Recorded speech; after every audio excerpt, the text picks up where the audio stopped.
Ok, ça y est, nous sommes live. Bienvenue sur notre canal YouTube officiel public. C'est le JCTUM LTD TV.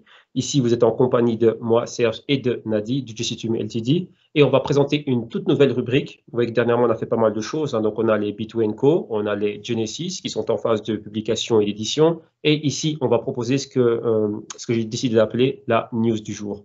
Qu'est-ce que la news du jour? Ce sont ce que nous on fait en interne. On a les CryptoBlock News, donc on fait du lundi au dimanche, donc 7 sur 7 tout le temps.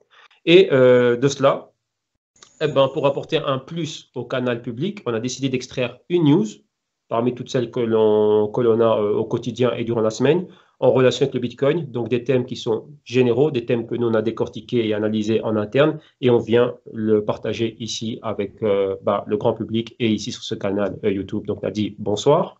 Oui, bonsoir Serge. Donc voilà, et bienvenue dans notre nouvelle émission.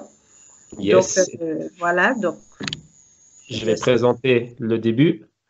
Donc ici, la news qu'on a choisie, c'est une news qui concerne la Chine. Vous voyez qu'on a toujours un point de vue Bitcoin, mais un point de vue, on va dire, occidentalo-centriste, et on ne sait pas ce qui se passe là-bas en Extrême-Orient. Donc là, en Asie et principalement en Chine. Donc il y a pas mal de remue-ménage. L'année dernière, enfin en 2017, on avait vu tout ce qui se passait avec la Banque centrale chinoise, la population chinoise. Est-ce que les cryptos étaient bannis? Est-ce que le Bitcoin était interdit? Est-ce que si, est-ce que ça, des exchanges, le mining qui est dominant en Chine? Il y a beaucoup, beaucoup de choses. Mais ici, on va regarder quelque chose en relation avec la Chine. Donc là, c'est vraiment on va dire, pour nous permettre un peu de voir et de comprendre un peu plus ce qui se passe avec le Bitcoin et le Bitcoin, comment il est perçu en Chine, mais surtout par la population chinoise. Donc, je vais introduire cela et Nadi va nous décortiquer l'article. Et donc, un sondage révèle que les crypto-investisseurs chinois sont haussiers sur le Bitcoin. Donc, déjà, le titre, on se dit, tiens, OK, haussier sur le Bitcoin, mais réellement avec tout ce que j'ai cité, donc tout ce qui est en train de se passer en 2017, donc la PB aussi, etc., etc. Donc, c'est assez intéressant de voir ce qui se passe. Donc, Nadi, c'est à toi, on y va quand tu veux. Selon une enquête récente menée par la société Crypto Babel Finance, plus de 30% des investisseurs chinois interrogés ont prédit que le prix du Bitcoin dépasserait 30 000 USD au cours des prochains mois. L'enquête, qui a recueilli des centaines de réponses valables, a révélé que l'investisseur crypto chinois moyen était jeune, bien éduqué et de sexe masculin, avec un revenu élevé. Il n'est pas surprenant d'apprendre que les plus grands crypto-enthousiastes soient des jeunes hommes, 76,3%, dont 75% avaient un diplôme universitaire ou plus. 51,8% avaient entre 26 et 35 ans, 21,9% entre 19 et 25 ans et 22,8% entre 36 et 45 ans.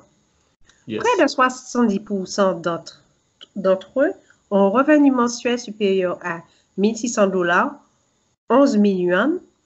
À titre de comparaison, le salaire mensuel moyen des cols blancs dans le pays avoisinait les 1 000 $, 7 000 yuan, en 2018. Cela signifie que ces personnes sont jeunes, bien nanties et disposent de suffisamment d'argent pour investir dans les actifs naissants.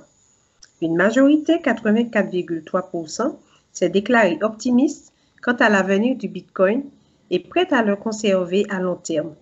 25,3% ont été attirés par les rendements élevés. Alors, des investissements à court terme. 25,3% ont considéré les actifs crypto comme des valeurs refuges et 19,3% ont déclaré détenir des crypto-monnaies comme collection. En termes de portefeuille d'investissement, 31,3% des personnes interrogées ont déclaré que les comptes d'actifs crypto représentaient plus de la moitié de leur investissement total. 12% avaient investi entre 41 et 50% de leur argent dans des actifs crypto et 10,8% avaient investi entre 31 et 40% du patrimoine total du ménage. Alors, un trader interrogé a déclaré qu'il avait investi entre 10 et 20% de son argent dans les actifs crypto. L'immobilier étant un actif majeur pour les Chinois, la grande partie de son argent avait été investie dans le secteur immobilier. Par conséquent, une allocation de 10% ou plus de ses avoirs investis dans des actifs crypto est relativement élevé. Le Bitcoin, la plus grande crypto-monnaie en capitalisation boursière, reste la crypto-monnaie la plus populaire en matière d'investissement, avec 86,7% des répondants possédant des bitcoins. Viennent ensuite l'Ether, 57,8%, l'USDT, 50,6% et l'IOS, 41%.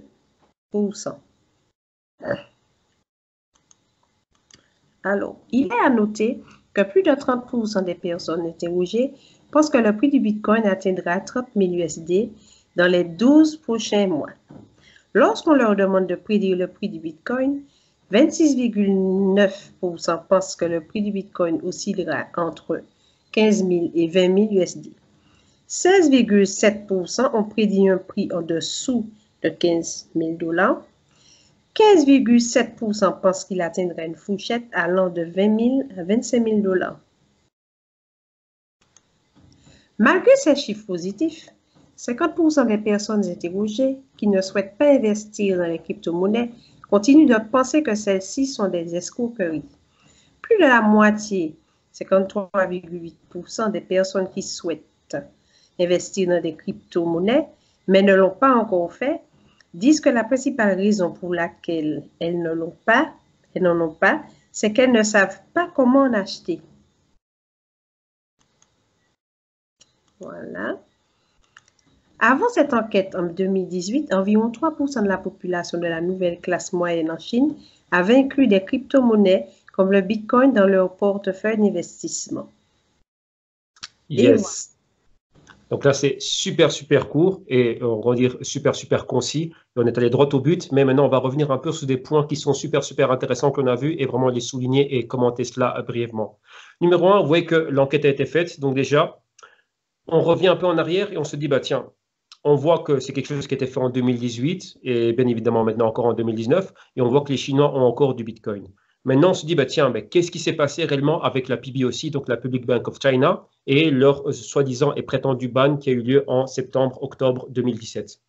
Donc, on se dit, bah, tiens, il y a eu un gros problème à ce niveau-là. Pourquoi? On voit qu'il y a une distorsion réellement entre ce qui a été fait et ce qui est, on va dire, ce qui a été dit plutôt et ce qu'est la réalité. Il faut comprendre une chose, la Chine est un pays, comme on l'a vu nous en interne, est un pays qui a un yuan qui est maintenu faible pour favoriser les exportations. La Chine est un pays ici qui est un pays exportateur, donc qui sont en train de gérer ce qu'on appelle un surplus commercial, donc un excédent commercial. Donc ici, la Chine, le gouvernement communiste, opère ce qu'on appelle des contrôles de capitaux. Donc tout yuan qui va rentrer, qui va sortir du pays, on est en train de le contrôler. Maintenant, qu'est-ce qu'on avait à cette période-là qui était clé? C'était l'avènement d'Ethereum, la folie des cryptos et surtout quoi? Les ICO. Donc, pour éviter que tous les yuans qu'on a en excédent commercial soient investis en pagaille dans des projets ICO dont on n'en connaît pas les tenants ni les aboutissants, on a juste un joli site web et on voit quoi ici? Ben, on voit un joli white paper, c'est pas assez. Et bien évidemment, maintenant, lorsqu'on voit les résultats, bon, on se rend bien compte qu'ils avaient bien évidemment raison de mettre un stop, de mettre un halt à tout ça. Donc, d'éviter la conversion de yuan chinois dans des projets ERC20 ou tout autre crypto dont on n'en connaissait pas réellement le véritable potentiel qui était derrière et réellement est-ce que c'était un projet qui était viable à long terme. Rappelez-vous que la Chine opère ce qu'on appelle aussi, on va dire, des contrôles de capitaux, mais aussi un capitalisme d'État, ce qui fait qu'on contrôle les flux de capitaux et on regarde dans quoi on va investir. Donc là, si un Chinois dit, bah, tiens, je vais investir dans Apple, dans Amazon, dans l'immobilier à San Francisco, à New York ou à Sydney, c'est OK. Ah, maintenant j'ai envie d'investir dans une ICO. Non, c'est pas OK. Pourquoi? On ne sait pas ce qu'il y a derrière. Donc, on voit cette action qui a été perpétrée. Dernièrement aussi en interne, et on l'a vu, je pense que tout le monde le sait de manière générale, donc on va le communiquer ici, la Chine a déclaré, enfin, il y a eu un cas où on a été amené, où il y a eu des personnes qui ont eu un contentieux et qui ont été réglées cela devant les tribunaux, et l'instance a déclaré, bah, tiens, que le Bitcoin était une propriété. Donc, il fallait restaurer la propriété de telle personne. Donc, voilà, en gros, comment est perçu le Bitcoin. Donc, ce qu'on voit, c'est quoi? C'est qu'on n'a pas interdit le fait d'avoir du Bitcoin en propriété, mais maintenant, on a vu qu'il y avait un mécanisme qui a été stoppé, et c'était le mécanisme de quoi? De convertibilité du yuan vers maintenant d'autres cryptos, et principalement des ICO. Comment est-ce qu'on arrivait aux ICO? À partir de BTC et de ETH, c'était comme ça qu'on levait des fonds. Donc, il fallait couper la tête du mécanisme qui permettait cette conversion, et de là, comment dirais-je, couper l'accès à ces ICO. Donc, en gros, voilà ce qui est fait. Donc, maintenant, vous voyez qu'ici, à travers ce sondage, on se rend compte que, tiens, que le Chinois moyen, on va dire un jeune Chinois, donc on va dire la classe des millénials, ont, comment dirais-je, du Bitcoin, et bien évidemment, ils sont haussiers sur le Bitcoin. D'un autre côté, une chose aussi qu'il faut noter, c'est quoi? C'est qu'on sait très bien que plus de 60%, entre 60 et 70%, peut-être même plus, du mining provient de Chine. Principalement toutes les cryptos avec un mécanisme de consensus proof of work, donc le Bitcoin, l'Ethereum, etc., sont dominés par les pools miniers chinois, donc BTC.com, Antpool, etc., donc les pools de Bitmain, et eux, ils sont en train de miner avec des ASIC. Donc là, voilà encore une autre chose. Donc il y a beaucoup de points qui sont pour le Bitcoin là-bas. Déjà au niveau technique, au niveau de l'infrastructure, au niveau industriel et aussi au niveau de la population qui veut détenir du Bitcoin. Donc, on voit qu'il y a des choses qui sont super, super intéressantes en voyant la projection long terme qu'ils ont pour le Bitcoin qui est haussière. Et d'un autre côté, qu'est-ce qu'on constate aussi? Eh ben, qu'il y a différents, on voit que par rapport au pourcentage, on voit un peu de spécificité de tout, à travers tout ce qui est en train de se passer. Et on voit qu'il y a une partie de cette population qui considère aussi le Bitcoin comme étant un stock de valeur. Donc là, ce serait quoi ici? Côte à côte avec le gold. Donc, j'ai un peu de gold, mais je suis un jeune, je suis un millénial, donc là, le gold, voilà, je n'ai pas spécialement connu cela. Mais maintenant, moi, j'ai quoi? J'ai mon nouveau digital gold et j'ai le Bitcoin. Donc, pour moi, c'est un stock de valeur. C'est super, super intéressant lorsqu'on voit cela aussi. Et maintenant, lorsqu'on regarde un peu la part qu'occupe le Bitcoin dans différents portefeuilles et surtout l'allocation monétaire qu'ils ont, c'est assez intéressant de voir que là-bas, les personnes dans leur culture, ils sont pro-investissement, pro-ceci, pro-cela, et ils n'ont pas peur d'investir dans tout ce qui est innovation. Maintenant, il faut noter une chose. On a vu le cas du trader, donc c'est un cas, on va dire, particulier, isolé, mais maintenant, on voit un peu les cryptos qui sont super, super utilisés. Donc, on voit que Bitcoin, bien évidemment, super, super connu. On a l'Ether. Rappelez-vous, Bitcoin et Ether sont des cryptos proof of work. Ethereum, encore pour le moment, c'est encore du proof of work. Et le mining est dominé, on va dire, en Chine, donc là, asiatique. Donc là, on se dit, tiens, c'est nous qui contrôlons l'offre. C'est nous qui minons les cryptos et notre population aussi investit dedans. Donc là, on va dire, OK, on voit l'USDT, donc le Tether, très, très, très utilisé là-bas, malgré toutes les polémiques que l'on voit, nous, du côté occidental, mais la compagnie opère toujours et le Tether est super, super utilisé en Asie. Et d'un autre côté, on a le EOS avec le phénomène des block producers, etc., la gouvernance du EOS et beaucoup de cas d'utilité aussi en Asie. Donc, ça, c'est super intéressant, comment dirais-je, de noter ce point-là. Maintenant, pour regarder un peu plus, on voit les projections de prix. Donc, vous voyez que la plupart des personnes sont super haussiers par rapport au BTC. Mais maintenant, il y a un point clé. Au niveau démographique, on sait que la Chine, c'est plus d'1 milliard d'habitants, pratiquement 1,2, 1,3 milliard d'habitants. Maintenant, il parle bien ici de quoi? Il y a beaucoup, beaucoup de personnes qui sont, comment dirais-je, dans cette nouvelle classe. Donc, les personnes, rappelez-vous, qui vivent dans pas mal de zones rurales, etc. En plus, avec Nadine, on est en train de commenter cela hors ligne. De toutes ces personnes qui, dans une grosse population, on voit qu'il y a une montée de la classe moyenne, mais il y a beaucoup de personnes qui venaient des zones rurales et maintenant vont vers les grandes villes pour commencer à travailler. Donc, en zone rurale, on n'a pas spécialement Internet et quoi que ce soit, un dispositif mobile, etc., etc.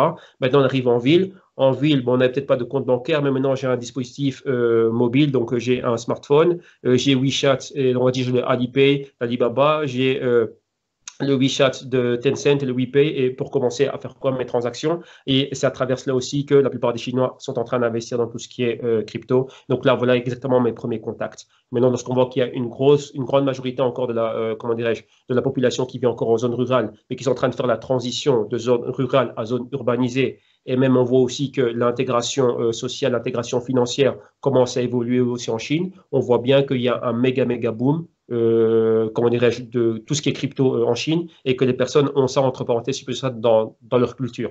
Ouais. Donc la manière de, comment dirais-je, c'est très différent de ce que nous on voit et de ce qui est fait ici, on va dire en Occident, vis-à-vis de la manière de voir les cryptos là-bas. Donc là, quelque chose de super, super intéressant à faire.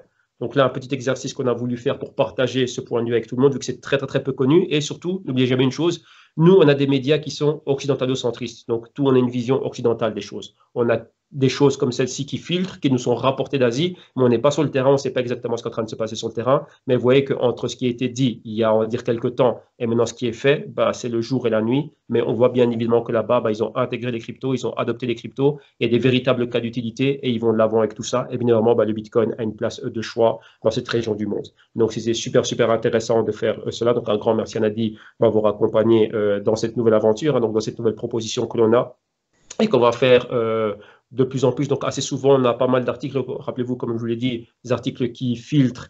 On va dire qu'on se dit, tiens, c'est un article qui peut être intéressant, ça peut apporter un plus à la connaissance, à l'intelligence et quoi que ce soit au niveau pédagogique et information pour le canal public. Et on viendra ici et on partagera avec vous. Donc, voilà ce qu'on voulait faire. Donc, je pense que pour ma part, c'est tout. Hein. Je pense qu'on a dit, je pense aussi qu'on a tout fait.